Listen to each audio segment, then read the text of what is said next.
Hani बिसोरो फोरमान बिलाइ मोनबाय दा बिनि सायाव मादैया मा फोरमायनो सानदों मोजां मोनबाय दा होबाय नालाय सिगां बेसां मावदों खरस जानानै थाबाय बेसेबां बोसोरनिफ्राय मादै मोना बेवहाय रायजो जानानै दंमोन दा बोसोरखौ सरकारनिसिम मा खालामनो सानदों बिलाइखौ मोननो हाबाय दा बिनि सायाव नोंथांमोना मा फोरमायनो सानदों आङो सिगांथाराव बिसेस करि दानि जि बिजेपि सरकार आरो भारत आसामनि प्रधानमंत्री हिमंत बिश्व शर्मा आरो आमार राङापारा 68 नं राङापारा समस्थिनि एमएलए विधायक आरो जोंनि शनितपुर डिस्ट्रिक्टनि डिसि बिथांमोनखौ आं हामबाय होनदों मानोना जोङो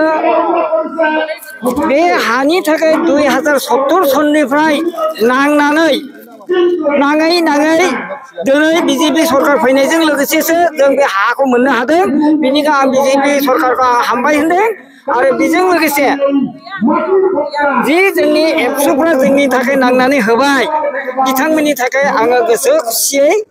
थारमाने आङो बुंबाय आरो बिथांखौ आं हामबाय होनबाय आंनि बुंनाय बोसोरनि उनावहाय नोंथांमोना हानि फोरमान बिलाइखौ मोननो हाबाय बिनि सायाव नोंथाङा मा खालामनो आं खोमा बारा खोनायालै बोसोरनि उनावहाय नोंथांमोना हानि फोरमान बिलाइखौ मोननो हाबाय दा बिनि सायाव नोंथाङा मा बिनि सायाव जों दिनै बिथां दिनै 12 तारिख 11/2025 आव दिनै नैबे जोंहा बिथां एमएलए बिथांनि आखाइजों नैबे दंफां फांसे आरो नैबे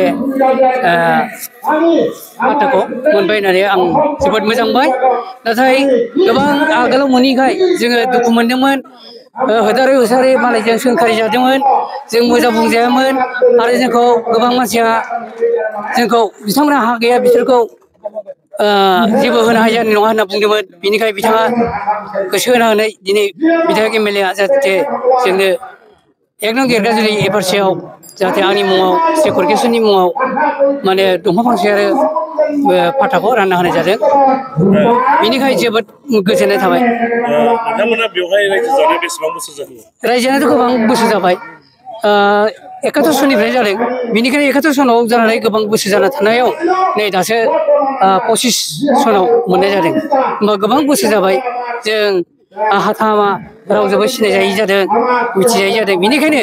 जों दिनै बिथां बिधायकनि आखाइनिफ्राय मोननानै आरो डिसि सार फैनानै बिथांमोना कर्मचारि जेसेबां फैदों बे फैनायनिफ्राय आं जोबोद गोजोननाय मोनदों आरो बिथांमोना मोजां खामानिखौ मावना होदों होननानै आं साबायखर सानबाय आरो जोंनि बर' रायजोफ्रा जे दिनैनिफ्राय जाहाथे गोजोननाय थाबाय दिनै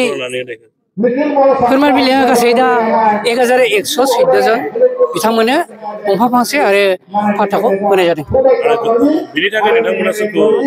साबायखर बावनो सानो साबायखर बावनायाथ' दा जों फरेस्ट लिंक कमिटि आरो लोगोसे जा डिसि सारा दं आरो गोबां बिबान थानायफ्रा जाहाथे फैनानै बिथांमोना हेफाजाब होनानै जोंनि खामानिखौ मदद होफानायाव